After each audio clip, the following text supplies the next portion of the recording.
শহীদ রাষ্ট্রপতি জিয়া রহমানের নাম নিলে প্রতিদিন ব্যস্ত নিশ্চিত আমি বিশ্বাস করি, কারণ উনি দেশের জনগণের সাথে হটকারিতা করেন নাই। কুমিল্লাতে আমাদের দলের এই বগুড়ার রাষ্ট্রপতি আমাদের জিয়াউর রহমান খুব ভালো মানুষ। উনি হযরত ওমরের মতো হুঙ্কার দিতেন। ওনার আমি জীবনী পড়লাম, আগে কখনো পড়ছিলাম না, এখন পড়লাম, পড়ে দেখলাম ওনার আদর্শকতা, ওনার যেগুলো কালচার ছিল ইসলামপন্থী ছিল। চিৎকার মেরে বলেন আল্লাহু আকবার। উনি একজন ভালো মানুষ, তাই বলে কি ওনার নাম নিলে কেউ জান্নাতে যাবে? এটা কি বললে কি আপনারা মেনে নেবেন?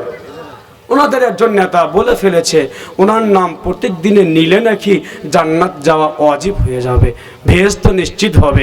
নাউজুবিল্লাহ বলবেন না? নাউজুবিল্লাহ বলবেন না? ও নিজেদের থেকে নাউজুবিল্লাহ বলতেছেন না, তাই না? এ ভাই, আগে বুঝুন, নামাজের মধ্যে ভুল করলে লোকমা দেওয়া জায়েজ আছে না নাই? হ্যাঁ আবু হানিফা ভাই, লোকমা দেওয়া জায়েজ আছে না নাই? নামাজের মধ্যে ইমাম সাহেব ভুল করে ফেলেছে, মুসল্লিরা লোকমা দেয়। যদি এখানে লোকমা দেওয়া জায়েজ হয়, তাহলে তুমি নেতা, তুমি ভুল করলে আমি কি ধরতে পারবো না? আল্লাহর নবী মুনাফিকের জানাজায় যাচ্ছিলেন, সূরা তাওবার তাফসীর। হযরত ওমর জুব্বা ধরে মারলেন টান, নবীর জুব্বা ধরে টান মারলেন হযরত ওমর। কত বড় সাহস! নবীর জুব্বা ধরে টান মারলেন। ইয়া রাসূলুল্লাহ, আপনি মুনাফিকের জানাজায় যেতে পারবেন না, এটা আপনার জন্য নিষেধ। নবীজি আমার তাও গেলেন। আচ্ছা বলেন তো, আপনি কি নবীর চেয়ে বড় নেতা? কথা বলেন। যদি আপনি নবীর চেয়ে বড় নেতাই না হন, যদি আপনি নবীর চেয়ে বড় নেতা না হন, হযরত ওমরের চেয়ে বড় নেতা না হন, তাহলে আপনারা একটু ভুল করলে আলেম ওলামারা একটু ধরে দিলে আলেম ওলামাদেরকে নিয়ে আপনাদের এত গা জ্বলতেছে কেন? কথা বলো, ঠিক না বেঠিক? কেন জ্বলতেছে? নামাজে ভুল করলে ধরতে পারবো। গাড়িতে উঠেছি টাকা দিয়ে, গাড়িওয়ালা যাচ্ছে পাগলা ড্রাইভিং করে, হানিফ গাড়ি, গাড়ি আসতে চলা। গাড়িওয়ালা বলতেছে না, আমি গেলি হলো আপনার সমস্যা কি? সেখানে আপনি ভুল ধরতে পারবেন, অথচ আপনি দেশ চালাতে যাচ্ছেন, অথচ আপনি দেশ চালাবেন, ইউনিয়ন চালাবেন, পরিষদ চালাবেন, ওয়ার্ড চালাবেন, আপনি উপজেলা চালাবেন, আপনি রাষ্ট্র চালাবেন, আপনি ভুল করবেন, আমরা ধরতে পারবো না। তোমার মতো নেতাকেও আমরা বসতে আর দেব না, আমরা বসতে আর দেব না। কথা বলেন, ঠিক না বেঠিক? যেখানে কথা বলার আমাদের অধিকার থাকবে সেখানে আমরা যাব। কথা বলেন না? আমার নবীজি অধিকার দেন নাই কথা বলার? দেশে না দেয় নাই? কথা বলেন, নেতার চরিত্র কেমন হওয়া লাগবে? চলে আসুন, নেতার চরিত্র কেমন হওয়া লাগবে? এ মুসলমান যুবক ভাইয়েরা আমার, নেতার চরিত্র কেমন হওয়া লাগবে একটু আপনার সামনে বলে যাই। মাত্র 2 থেকে 3 মিনিটের মধ্যেই বলে যাব।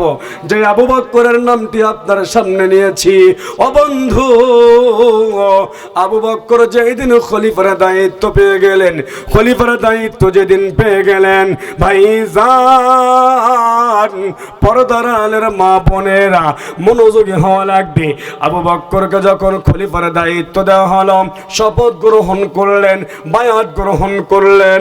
ও বন্ধু, বায়াত গ্রহণ করে আবু বকর রাদিয়াল্লাহু তাআলা আনহু বাড়ির দিকে যখন চলে গেলেন, পাশের বাড়ির একজন ছোট্ট বাচ্চা আবু বকরকে ডাক দিয়ে বললেন, চাচা, ও আমার চাচা, আমরা শুনেছি আপনি নাকি খলিফা হয়েছেন, আপনি নাকি খলিফা হয়েছেন, আপনি নাকি রাষ্ট্রের দায়িত্ব নিয়েছেন, আপনি নাকি আমাদের দায়িত্ব নিয়েছেন, আপনি নাকি এখন প্রধান হয়েছেন।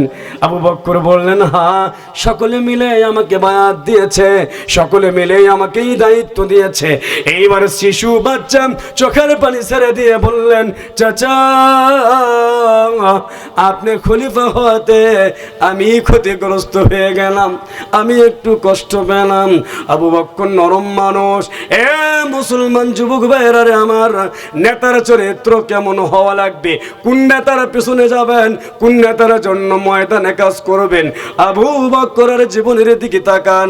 আবু বকর মুরব্বী মানুষ, ছোট্ট বাচ্চার কাছে বসে গেলেন, ছোট্ট বাচ্চাকে বললেন, ও বাবা, আমি খলিফা হওয়াতে তোমার ক্ষতি কেমন করে হলো, বলো বলো বলো। ছোট্ট বাচ্চা আবু বকরকে ডাক দিয়ে বললেন, চাচা গো, আমার বাবা নাই, আমার ভাই নাই, আমি শুধু পরিবারে আমার মায়ের সঙ্গে থাকি। ও চাচা, যখনই আপনাকে ডাকতাম তখনই আপনি আসতেন, আমাদের সংসারে কাজকর্ম করে দেন। বিশেষ করে আমার বাড়িতে একটা গাভী আছে, গাভীর দুধ দহন করার মানুষ ছিল না গো চাচা, আপনি প্রত্যেকটা দিন গাভীর দুধ দহন করে দিতেন। চাচা, আপনি এখন গ্রামের মানুষ থেকে বিশাল বড় নেতা হয়েছেন, আপনি তো আর আমাদের কখনো খোঁজ খবর নিবেন না, আপনি তো আর আমার গাভী দহন করে দিবেন না। এইবার বলুন তো চাচা, তাহলে আপনি খলিফা হওয়ার কারণে আমি ক্ষতিগ্রস্ত হলাম কিনা? কি চিন্তা ভাবনা!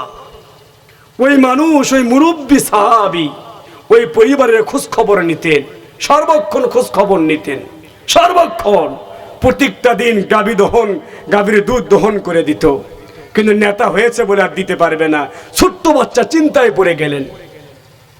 এইবার আবু বকর মনোযোগী হওয়া লাগবে। এইবার আবু বকর আর কোনো দিকে তাকাইলেন না, ছোট্ট বাচ্চাটারে বুকের মধ্যে জড়াইয়া এক বাক্যে ঘোষণা করে দিলেন, ও আমার বাজান, এ শোনা মনে শোনা, আগে ছিলাম তোমার প্রতিবেশী, আগে ছিলাম তোমার প্রতিবেশী, মুমিন বান্দা হওয়ার জন্য পাশের বাড়ির খোঁজ খবর নেওয়া লাগে, এই জন্য খোঁজ খবর নিতাম, তোমার বাড়িতে আসতাম, তোমার কিছু কাজকর্ম করে দিতাম। আর এখন থেকে আমি আবু বকর রাষ্ট্রের দায়িত্ব নিয়েছি, আমার রাষ্ট্রে একটা পিপিলিকাও যেন কষ্ট না পায়, আমি আবু বকর সেই দায়িত্ব গ্রহণ করেছি। আমি তোমার কাছে কথা দিলাম রে বাবা, যদি আমি সুস্থ থাকি তোমার গাভী দহন করে দিব, তোমার সকল দায়িত্ব, পরিবারের দায়িত্ব, আমার রাষ্ট্রীয় কারাগার, আমার রাষ্ট্রীয় আমি একবারে গ্রহণ করে নিলাম। চিৎকার মেরে বলো আল্লাহু আকবার।